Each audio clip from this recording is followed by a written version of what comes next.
ഞായറാഴ്ചയിലും വിശ്വാസം ഏറ്റുപറയുമ്പോൾ കാതോലികവും അപ്പോസ്തോലികവും ആയ ഏക വിശുദ്ധ സഭയിൽ ഞാൻ വിശ്വസിക്കുന്നു എന്ന് ഏറ്റുപറയുന്നതിനെ ഗൗരവത്തിൽ കണക്കാക്കുന്ന ആരും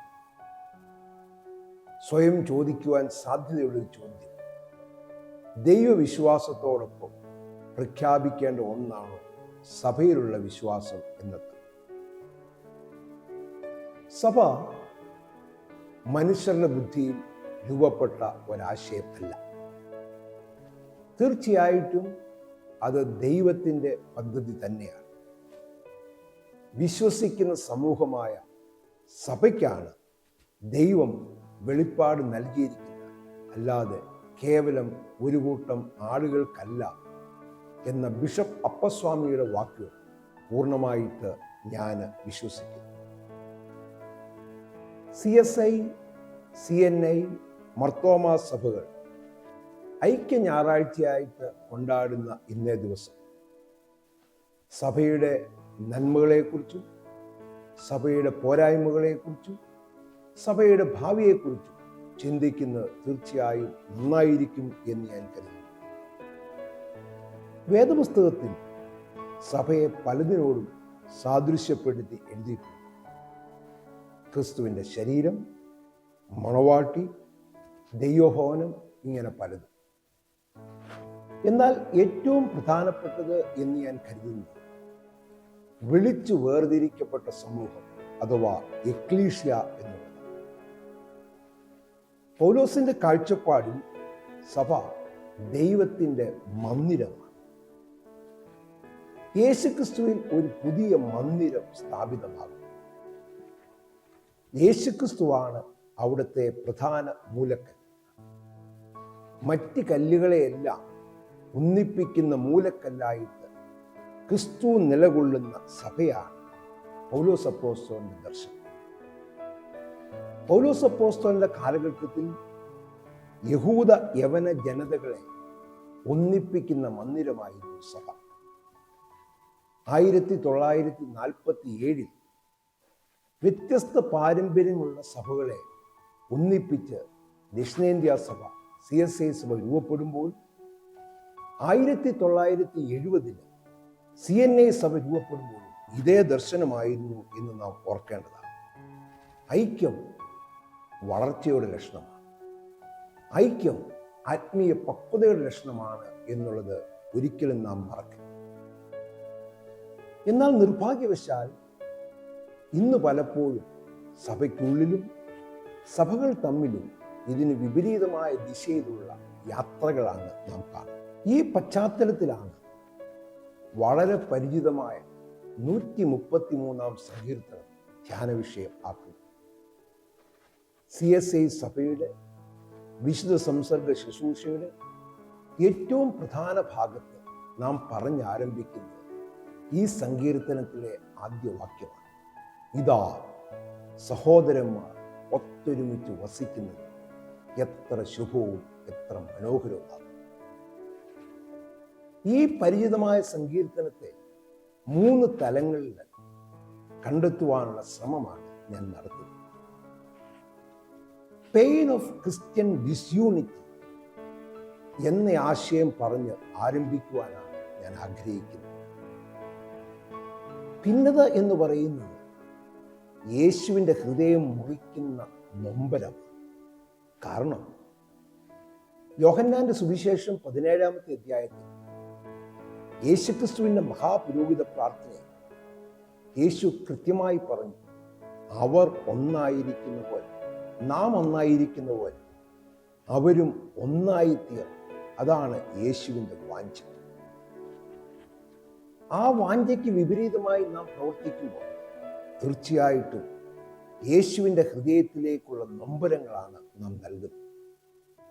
വർഗത്തിൻ്റെയും വർണ്ണത്തിൻ്റെയും അഹംഭാവത്തിൻ്റെയും പേരിൽ യേശുവിൻ്റെ നെഞ്ചിലേക്ക് നിരന്തരം അമ്പുകൾ അയക്കുന്നവരായിട്ട് നാം തീരുകയാണോ എന്നുള്ള ചോദ്യം ഗൗരവമായിട്ട് നാം എടുക്കേണ്ടതാണ്.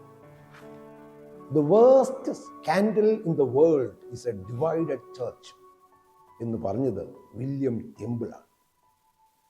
പരസ്പരം കലഹിച്ച് തമ്മിലടിക്കുന്ന സഭ തീർച്ചയായിട്ടും ഒരു പൊതു അപമാനമാണ്. നിങ്ങൾ തമ്മിൽ സ്നേഹിക്കുന്നുവെങ്കിൽ നിങ്ങൾ എൻ്റെ ശിഷ്യന്മാരെന്ന് ലോകം അറിയും എന്നതായിരുന്നു യേശുവിൻ്റെ കാഴ്ചപ്പാട്. വേറെ രീതിയിൽ പറഞ്ഞാൽ, നാം നേടിയെടുക്കുന്ന നേട്ടങ്ങളും നാം ആരാണെന്ന് നമ്മൾ മറ്റുള്ളവരെ കാണിക്കുവാൻ വേണ്ടി കാട്ടിക്കൂട്ടുന്ന പ്രകടനങ്ങളും ഒന്നുമല്ല യേശുവിൻ്റെ ദർശനത്തിലെ ശിഷ്യത്വത്തിൻ്റെ അടയാളം. വിശുദ്ധ പൗലോസ് അല്പം കൂടി മുമ്പോട്ട് പോയി പറയുമ്പോൾ കുരിശിനെ അപമാനിക്കുന്ന അനുഭവമാണ് ഭിന്നത എന്ന് പറയുന്നത്. അത് കൊരിന്ത്യർക്ക് എഴുതിയ ആദ്യ ലേഖനത്തിൻ്റെ 1-ാമത്തെ അധ്യായത്തിൽ പൗലോസ് അപ്പോസ്തലൻ കൃത്യമായിട്ട് സൂചിപ്പിക്കുന്നു. കുരിശിൽ എല്ലാ സ്വാർത്ഥതയും ഇല്ലാതാകുകയാണ് ചെയ്യേണ്ടത്.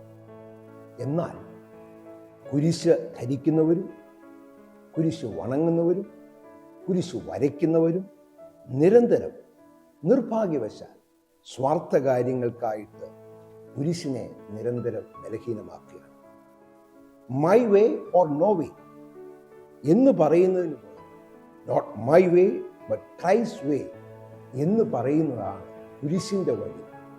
അവിടെ ചിലപ്പോൾ നമ്മളുടെ സ്വാർത്ഥ താല്പര്യങ്ങൾ ജയിക്കണമെന്ന് നിർബന്ധവും. നമ്മളുടെ പാട്ടിലെ മനോഹരമായ ചില വരികളുണ്ട്. ശീഷ്മ ഇടത്തൂടാലും ഭിന്നിച്ച് കാണുകയാൽ ശുദ്ധർ നോക്കിക്കരയും എത്ര നാൾക്ക് ജീവിതം. രണ്ടാമതായിട്ട് ഞാൻ പറയുവാൻ ആഗ്രഹിച്ച ദ പ്രിൻസിപ്പിൾ ഓഫ് സ്പിരിച്വൽ യൂണിറ്റിയെ കുറിച്ചാണ്. ഈ ആരോഹണ ഗീതത്തിൽ ഐക്യത്തെ അഹരോന്റെ തലയിൽ ഒഴിക്കുന്ന വിശേഷ തൈലവുമായിട്ട് ബന്ധപ്പെടുത്തിയിരിക്കുന്നു. വേദപുസ്തകത്തിൽ എണ്ണയെ പരിശുദ്ധാത്മാവുമായി ബന്ധപ്പെടുത്തിയിരിക്കുന്ന പല ഭാഗങ്ങൾ നമുക്ക് ഓർത്തെടുക്കുവാൻ സാധിക്കും. അങ്ങനെയെങ്കിൽ നാം മനസ്സിലാക്കേണ്ട സംഗതി, ഐക്യം എന്ന് പറയുന്നത് കേവലം ഒരു മാനുഷിക ക്രമീകരണമേ അല്ല. നേരെ മറിച്ച് പരിശുദ്ധാത്മാവിൻ്റെ ആവാസത്തിൻ്റെ അനന്തര ഫലമാണ് ഐക്യം എന്ന് പറയുന്നത്. പരിശുദ്ധാത്മ നിറവ് സംഭവിക്കുമ്പോൾ തമ്മിൽ സംസാരിക്കുന്ന സ്നേഹത്തിൻ്റെ ആത്മാവിലേക്ക് ഒരാൾ ഉയർത്തപ്പെടുമെന്ന് എഫേസ്യ ലേഖനം 5-ാമത്തെ അധ്യായത്തിൽ ആത്മനിറവിനെ കുറിച്ച് പറയുമ്പോൾ വിശുദ്ധ പൗലോസ് കൃത്യമായിട്ട് ഓർമ്മപ്പെടുത്തി. ഭിന്നിച്ചിരിക്കുവാൻ മാനുഷികമായ കാരണങ്ങൾ നിരവധി നിരത്തുവാൻ നമുക്ക് സാധിക്കുമ്പോൾ ആത്മനിറവ് അതിനെല്ലാം ഉപരിയായിട്ട് നമ്മളെ ഒന്നിപ്പിക്കുന്ന ഒരനുഭവം. പരിശുദ്ധാത്മാവിനെ നമ്മുടെ കയ്യിൽ ഒതുക്കുവാൻ നാം ശ്രമിക്കുമ്പോൾ, നമ്മുടെ താല്പര്യങ്ങൾക്കനുസരിച്ച് പ്രവർത്തിപ്പിക്കാൻ സാധിക്കുമ്പോൾ പലപ്പോഴും ആത്മനിറവ് സാധിച്ചു എന്ന് വരികയില്ല.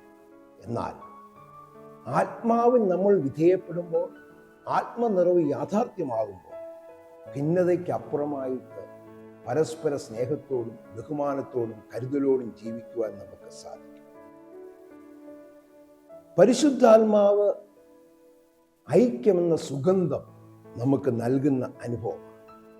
എന്നാൽ പലപ്പോഴും നമ്മൾ ഭിന്നിച്ചിരിക്കുമ്പോൾ ലോകത്തോട് നമ്മൾ വിളിച്ചു പറയുന്നത്, ഇതാ ഞങ്ങൾ തമ്മിൽ കലഹിക്കുന്നത് എത്ര പൈശാചികവും എത്ര നിന്നാകരവുമാകുന്നു എന്ന്.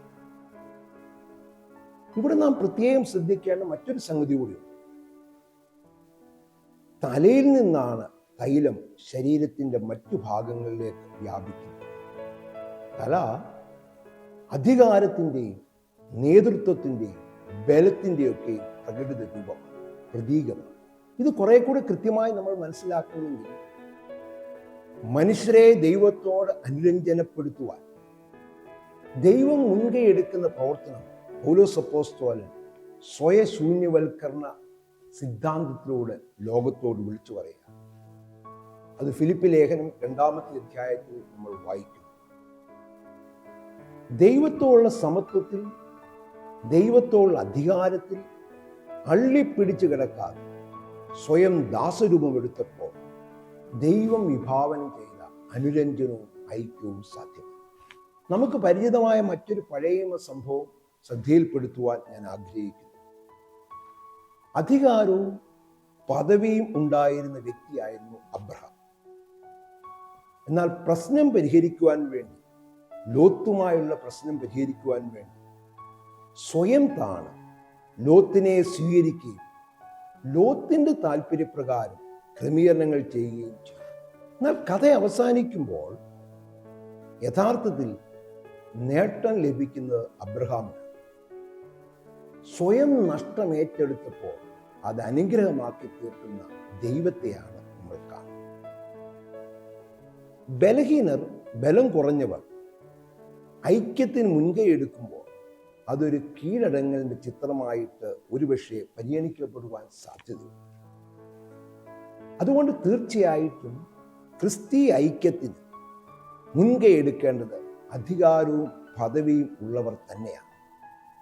അത് ക്രിസ്തീയ കുടുംബങ്ങളിലും സഭകളിലും സാധ്യമാകുമ്പോൾ മാത്രമാണ് ദൈവം പ്രതീക്ഷിക്കുന്ന ഐക്യം സാധ്യമാകുന്നത്. മൂന്നാമത്തെ ഒരു ചെറിയ ചിന്തയോടെ പറഞ്ഞ് ഞാൻ പൂർത്തീകരിക്കാം. precipitation ഓഫ് ബ്ലെസ്സിങ് എന്ന് വേണമെങ്കിൽ അതിനെ വിശേഷിപ്പിക്കാം. ഒരുപക്ഷെ ഈ സങ്കീർത്തനത്തിന്റെ 3-ാം വാക്യം അനുഗ്രഹ മഴ എന്ന ഒരു വാക്കിൽ, ഒരു വാചകത്തിൽ വേണമെങ്കിൽ നമുക്ക് ചുരുക്കിപ്പറയാം. ഇവിടെ സങ്കീർത്തനക്കാരൻ ഉപയോഗിക്കുന്ന ഒരു പോയറ്റിക് ഇമേജ് വളരെ ശക്തമാണ്.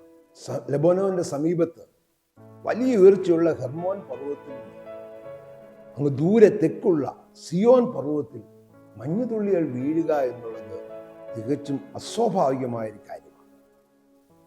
ഇവിടെ സങ്കീർത്തനക്കാരൻ പറയുവാൻ ആഗ്രഹിക്കുന്ന ഒരു സംഗതി, ഐക്യം സാധ്യമാകുമ്പോൾ പ്രതീക്ഷകൾക്കപ്പുറമായ അനുഗ്രഹം ഉണ്ടാകും എന്നുള്ള ദർശനം.